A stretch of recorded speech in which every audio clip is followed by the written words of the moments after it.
Mari kita berdoa.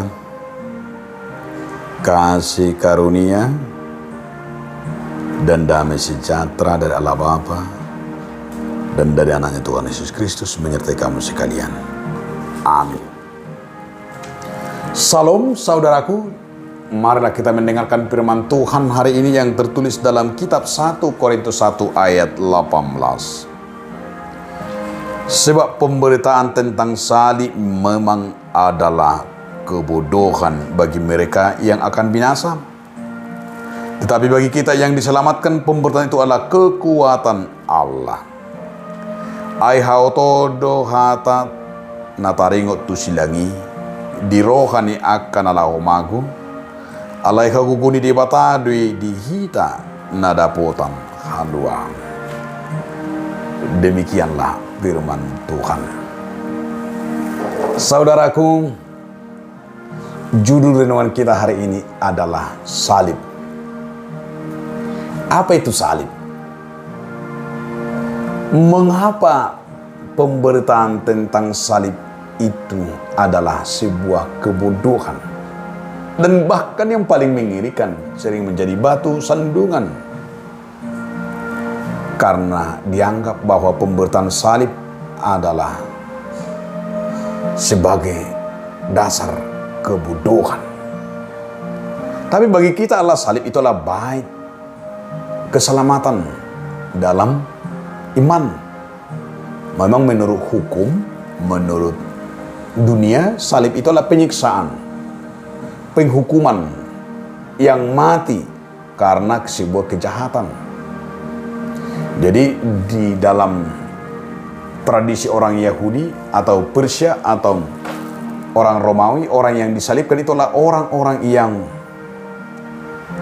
melakukan kekerasan dan kejahatan yang luar biasa. Maka ketika kita menyatakan sebuah salib Kristus itu adalah dianggap Allah betul-betul sebuah kebodohan dan dianggap gagal, jadi bahan tertawaan, olok-olok, cemoohan. Rasanya aneh gitu loh. Artinya dia melihat kok salib itu dianggap keselamatan, karena bagi mereka itu adalah sebuah kebodohan. Dan bahkan dianggap Allah sebagai perasaan yang paling terhina. Maka disinilah Paulus berkata, memang dikatakan pemberitaan tentang salib itulah kebodohan bagi orang yang binasa. Tetapi salib itu bagi orang percaya adalah inti kepercayaan dan inti dari seluruh pemberitaan Injil itu. Petunjuk, artinya bahwa hidup kita dengan salib itu keselamatan, bahwa Yesus yang tersalibkan. Tapi bagi dunia, ya, merupakan sebuah hal yang cemoohan, yang ditertawai. Bahkan mungkin sampai sekarang, jika kita berbicara tentang salib ini, mungkin sampai sekarang dianggap masih menjadi bahan olokan. Termasuk saudaraku, sudah ribuan tahun yang lalu Yesus yang disalibkan itu. Tetapi justru apa yang kita lihat, yaitu kebanyakan tidak melihat arti dan makna daripada nilai daripada pengorbanan Yesus itu.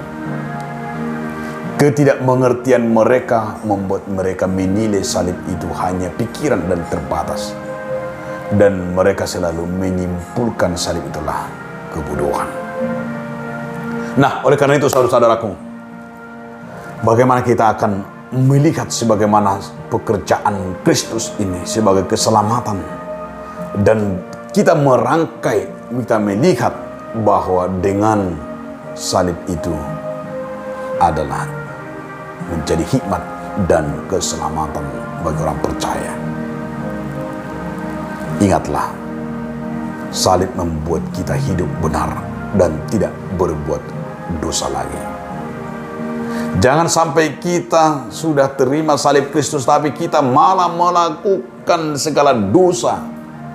Tetapi kita mari sungguh-sungguh kita akan hidup dari makna firman Tuhan yang sudah tersalibkan itu. Pekerjaan Yesus di salib itulah mengalahkan dosa. Karena itu kita berkata salib adalah kekuatan Allah bagi kita. Salib adalah kekuatan dan penyembuhan bagi kita. Salib itu adalah merupakan sebuah pengorbanan yang membawa kita hidup untuk mengenalnya. Jika saudara memakai salib di baju, di tangan, di rumah, mungkin juga kita sering pakai tato salib. Ini tentu adalah benar-benar agar sesungguh kita hidup mengerti arti pengorbanan itu. Jika saudara mau memamerkan salib Kristus itu, salib di dalam diri kita, pamerkanlah hidup bersama-sama dengan Tuhan, agar banyak orang mau menerima salib Kristus, agar orang mau menerima itu sebagai hikmat.